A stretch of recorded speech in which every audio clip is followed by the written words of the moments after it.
Senator Gatti, you wish to speak?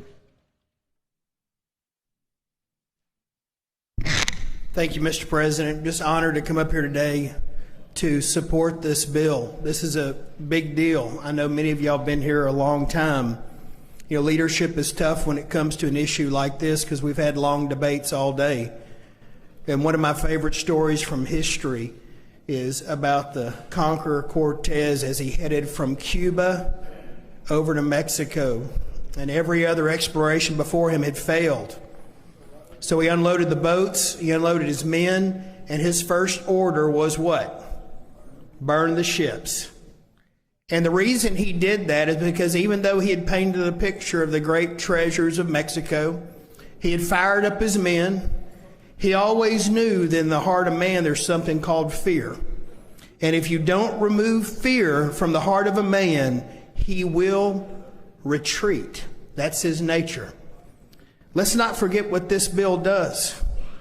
Let's not forget the monumental ship that is being burned by this bill.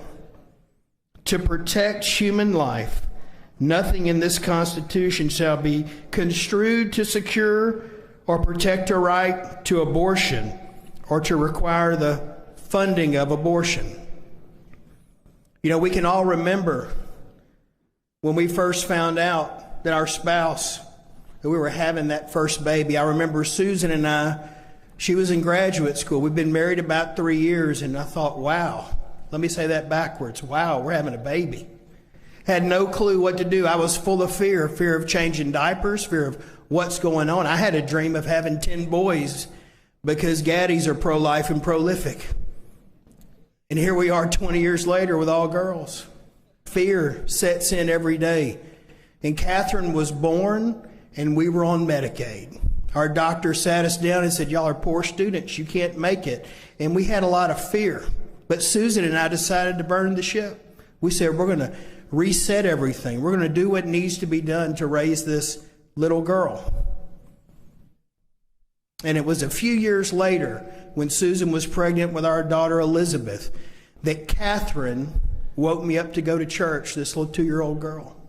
This girl that I had feared entering the world, she said, Daddy, let's go to church. She had her sandals on, she had her hair done, and she said, let's go.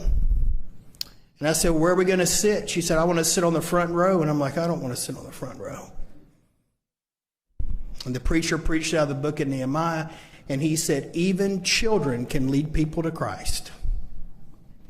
And I said, well, today must be my day. So guys, I'll tell you, so many people are fearful of having these babies. Let me just tell you some numbers. In 2017, what percentage of pregnancies in Louisiana do you think ended in abortion? 12.5%. 69,000 pregnancies, 8,700 abortions in our state. So when we talk about the reasons maybe we should allow abortion to happen, let me just put that to rest.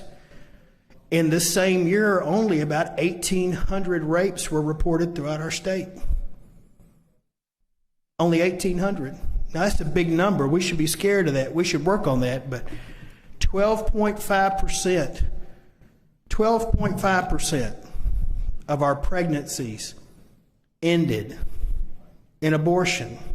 Many people have said, well, I think it's okay to kill a baby in the womb if there's something wrong with it. Well, let me tell you another story.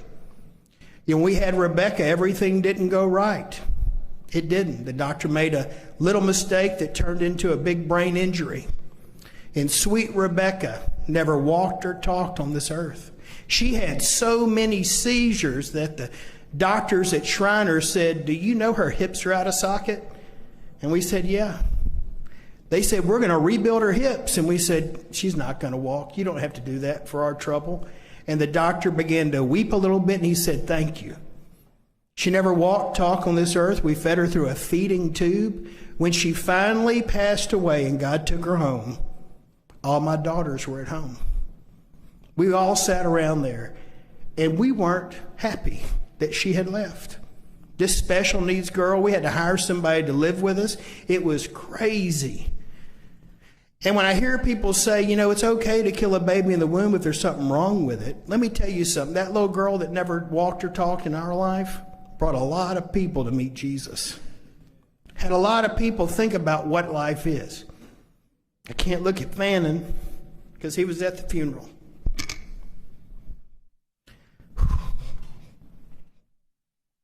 But when people say there's something wrong with that child, let's get rid of it, I say, you don't know the blessing you're missing. We were at Dallas Children's one night. I don't like telling this story. She had so many seizures, just so many seizures, back to back to back. Finally, the neurosurgeon back home called me and said, look, her brain is so damaged that she's hitting a milestone. And her brain's not going to myelinate. That means the sheath around the axons and dendrites are not going to form. It's like a bunch of electrical cords spread on the ground. And they've been stripped of the insulation. So as one thing fires, they all fire. What do we do? So she was sitting in this bed. Susan's hair was falling out. We were warming up breast milk, and we were feeding her like a baby bird. I'll never forget that night. The doctor walks in, and he says, well, we need to give her another shot of Ativan. I'm like, I don't know what that is. He said, well, here's the deal. If we give her another shot, her respiratory system may stop because she's so little bitty. He said, but Dad, and they call you Dad and Mom at a children's hospital. I think that's their way of not getting too connected to you because most of the kids there pass away. He said, well, Dad, if I don't give her another shot, she's going to die of a stroke. And I looked at Susan and I said, whew. So I went to a little coffee room. It is about as wide as this podium. And I said, God, what do you want me to do? Because the doctor said, before I'll give her the shot, you have to sign a DNR. I'm like, what? We've been fighting for 7 months just to keep her alive. And so with sleepless night on top of sleepless night, a one-day trip to Dallas turned into 2 weeks. We slept on those little plastic sofas in the room. I said, what do I do? Do I sign the DNR or not? And the message I got back was, if you sign it and it's not my will, I've already forgiven you. I don't know why things work out this way. I don't know why the darkest night I had with the toughest little girl I've ever had to raise, that's the one time God kind of winked at me with some wisdom. I wish he'd wink at me more when I'm sitting over here. But it's amazing that the fear of having children, this fear is running so rampant. So I'm not the only one that has walked the earth that has been fearful when they hear those words, y'all are pregnant. I can't imagine what folks have to go through when they think, well, maybe I'll just have an abortion. But leadership calls us today to get behind Katrina Jackson's bill, to realize there's really no good reason to kill a baby in the womb. The womb should be the safest place for a baby. It really should be. So if you're out here and you're worried and you're thinking, I don't know what to do, kids come all the time unexpected. Kids come that are broken. People say all the time, really, God picked a great family to raise Rebecca. And I said, you know what he did? Susan had to quit her job, her dream job. She had gotten her PhD in psychology, and she was working at the children's clinic at the Health Science Center. And she called me, and she goes, I can't go back to work. Can't go back. And I said, well, honey, you pray about it. And if God leads you that way, you quit your dream job. She called me back 5 minutes later and said, okay, it's a done deal. I said, man, God talks to you a lot quicker than he talks to me. I thought, wow, that's our income. That's our insurance. A lot of fear. 2 weeks later, the workers' comp judge called me. He said, Gatti, I know you haven't applied for this job, but the chief judge in Baton Rouge heard about you, and we want to give you this job. We want you to come apply. It was the same money Susan walked away from and the same health insurance. Another wink. Another wink. It's never okay. It's okay to have fear, but it's really never okay to get rid of the time-honored tradition that it is never okay to kill a baby in the womb. You know, guys, there's a lot that we can do to affect this number. There's a lot of things we could do. But I think it's time we bring our law in line with modern medicine. I was at Washington, D.C. at a think tank, and they were talking about this issue, both sides, pro-choice, pro-life.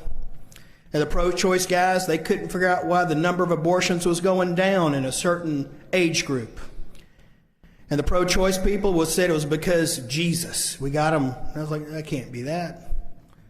So they finally did a study, and they brought these young women in who should have had abortions, but they didn't. And they sat those young women down, and they analyzed them and talked to them. They asked them all these important questions about who they were and where they were from. And every one of them said this. And I want you to think about this. What's the first picture in your baby book? It's your picture after you were born, right? But this next generation, what's the first picture in their baby book?